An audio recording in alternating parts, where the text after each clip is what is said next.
Hey guys, it's Evan, and it's the Monday after an expo, so it's a granded out Monday evening because we had a snowstorm. I had some homework for my graduate classes, and I had to do a bunch of other things in life. And Saturdays and Sundays are usually my maintenance days, but I had to go and commit most of that to the expo this weekend. So I'm grinding it out in here on a Monday, and I wanted to make a video today about a better guideline for feeding intervals and feeding size than you commonly see out there. And so I'll just tell you that commonly what you see as a guideline for feeder size is select a prey that is the same width as the largest part of the snake's body. And then for a feeding interval, you're going to get some sort of chart that's like when they're a small mouse, you feed them this, and when they're a medium mouse, it's this, and when they're a large mouse, it's this, and whatever. And I'll just tell you that I think that the reason those proliferate through the hobbyist terms of the best guidelines is more about the ability to articulate that to keepers in an easy way, and more about the fact that it's something that somebody with very limited experience can regurgitate to you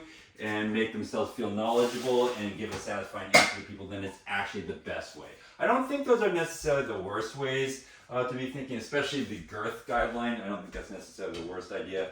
But I will tell you that it just does not attend to the complexities of the different species that we're working with. It does not attend to the complexities of the life cycles of these animals.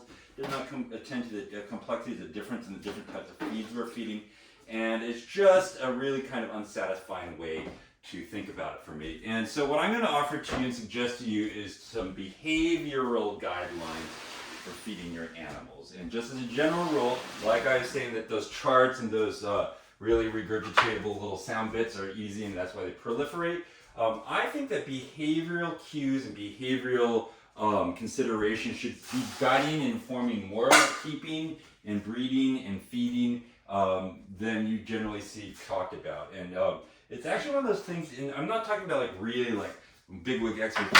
You get a group of people together that have been dealing with these animals for quite a while. What they start doing is somebody will broach the subject of behavior, and then oh my God, there's this flood of things that these people start talking about. Because essentially, once you have enough of an eye and a body of experience of keeping these animals, you'll realize how important that is. And I'm not saying that in an egotistical way. I'm just saying that the things I'm about to talk about are kind of hard to explain, and you might not get what I'm saying, but I want to plant a seed in your head so that as you continue keeping, you will think about these things, and over time you'll start to see them. There are things that keepers have done for me this way that they say something, and I understood it like, I understood the words and I kind of understood the basic concept, but then it took me a while in my own collection to be like, oh my gosh, that's exactly what they're thinking about. And behaviors in general are hard to articulate, they're hard to display, they're hard to discuss, and they're hard for somebody that's with limited experience to actually put into play immediately.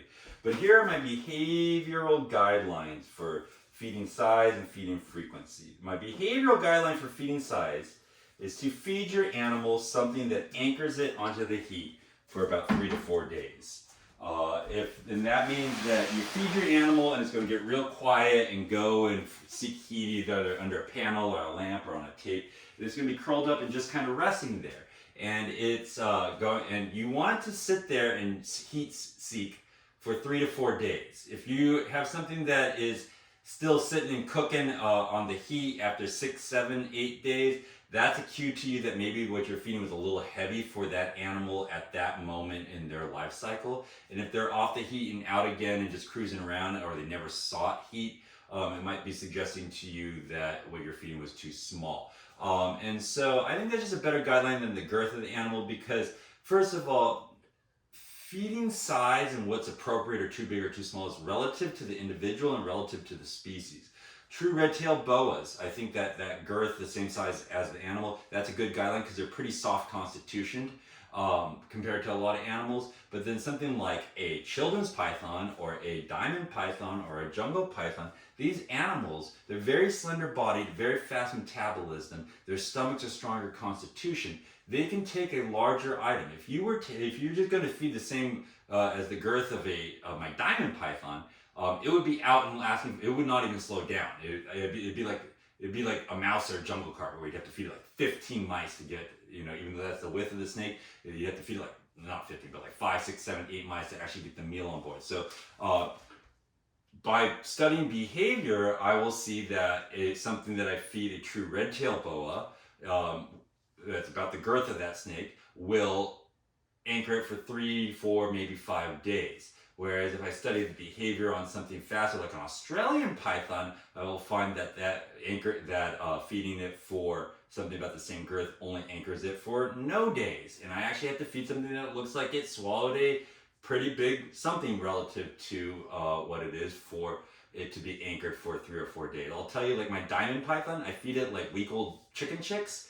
They're about the size of a tennis ball, and it's only, the diamond python is only that big. It looks like a big old lump in it, but it seeks heat for about 3 or 4 days, and then the lump is gone, it's out, and it's active again. So that's kind of what I would tell you, is that behavioral cues for size make it more relative to the species and also the individual animal in the moment. In the summer, these animals have faster metabolism than in the winter. If I kept these ambiently warmer, they would be faster metabolism than the way I keep them. So that is a more respondent way to feed and choose sizes. Additionally, different feeders will anchor your animals differently. Like I will just tell you that I feel comfortable feeding a bigger rabbit to these large boas than I do the same size rat, because it just seems to not anchor them and make them so heavy in the same way. Likewise, a chicken or poultry are more ball shaped. So if you're feeding quail and chicks, it's going to be the item that you're feeding, that if you're going by the girth guideline, is going to be relatively smaller than the rat or the mouse you'd be feeding, and you're going to be underfeeding on that guideline. You'll just kind of see how that works. So that's what I'll tell you. Also, in terms of like life cycles, when we're talking, it kind of is a more responsive way. In terms of intervals, so you feed your animal, you want it to be anchored for 3 or 4 days. Then there's a period of time of like casuality. So it's not either actively digesting heavily and it's not actively wanting more food. You want to start observing it for when they're out and starting to look for more food.